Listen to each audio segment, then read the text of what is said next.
திறமை மிக்க நடன கலைஞராய் திரை உலகையே வியந்து பார்க்க வைத்த ஆனந்தபாபு அவர்கள் நகைச்சுவை மற்றும் குணச்சித்திரம் ஆகிய இரண்டிலும் இலக்கணம் வகுத்து இணையற்ற நடிகராக வலம் வந்த தமிழ் சினிமாவின் நகைச்சுவை மன்னன் என்று கொண்டாடப்பட்ட நாகேஷ் மற்றும் ரெஜினா தம்பதிகளுக்கு பிறந்த 3 பிள்ளைகளில் கடைக்குட்டி மகனாக 1963ஆம் ஆண்டு ஆகஸ்ட் 30ஆம் சென்னையில் பிறந்தார். இவருடன் பிறந்தது ரமேஷ் பாபு, ராஜேஷ் பாபு என்ற 2 அண்ணன்கள் ஆவார்.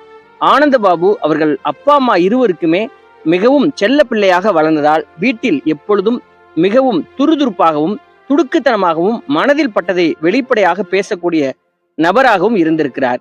இவரது அம்மா ரெஜினா கத்தோலிக்க கிறிஸ்தவர் என்பதனால் அவரது மதத்தில் மிகுந்த நம்பிக்கையும் ஈடுபாடும் கொண்டவராவார்.